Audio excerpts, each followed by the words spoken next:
Thank you, guys. Good afternoon to you. My name is Berlin Boyd. I am a candidate for Shelby County Commission, District 8.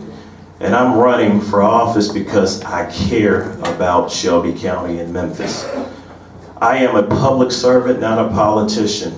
Poly means many and ticks are blood-sucking parasites. So one thing I want to do is serve.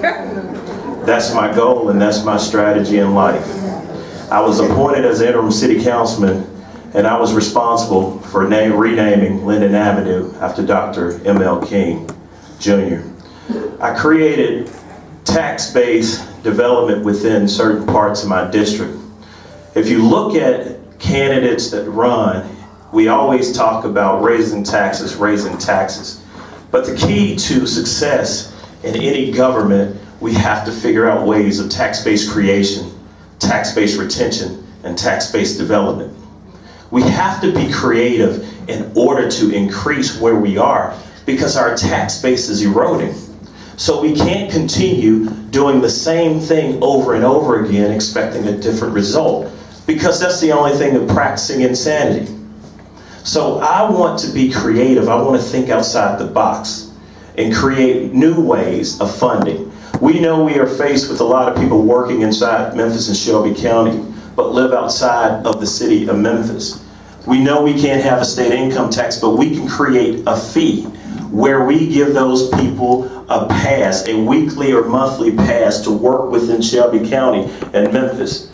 Those funds can be generated and go towards the funding of education because we know Shelby County Schools is currently facing a $227 million deficit. But we have to be creative and we have to think outside the box in order to make Shelby County a better place. Thank you. Thank you very much. Mr. Vicerelli, thank you so much. Boyd. Stop being Mr. Yeah. Boyd. I'm sorry. I'm sorry. All right, Mr. Virgin Banks. I'm Mr. Virgin Bank. That's why they say you better not take yourself too seriously. So much for that. Are you comfortable with responding to a couple of questions? Yes, sir, I am. All right, I'm going to present the same questions as the other candidates and in the same order as the other candidates. Question number one, how do you intend to address the deficiencies in the handling of the rape crisis service? Well, one thing we know that there was an oversight. Somebody dropped the ball. So what we have to do, if you are an elected official or if you have a responsibility, it is your job to be held accountable.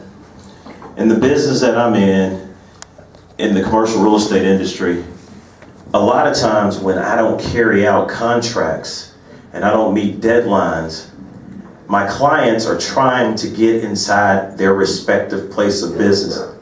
And they are trying to sign a lease or they're trying to buy a piece of real estate. So therefore, if I drop the ball, then I'm going to be held accountable. So I think we definitely have to take a look at the oversight, make sure those individuals are held accountable, and make sure adequate funding is there so we can get those rape kids tested. All right, thank you, Mr. Boyd.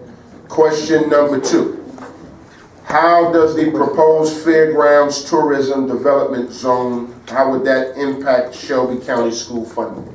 I think the TDZ, as you know, tourist development zones have happened. We have the pyramid where Bass Pro is, that is a TDZ, and now we are going to have one by the fairgrounds. I think TDZs are good because what it does, it creates new inner city development. And I think it's going to give us opportunities to see more taxes being generated and created within those areas. But I also feel that it will not have a major impact on the Shelby County school funding. And that's why I always say that it's important, it's actually imperative that we have to think outside the box to create new funding mechanisms and stop saying taxes is the only way to fund schools and fund education and pre-K around the city of Memphis and Shelby County. Thank you. Thank you so much.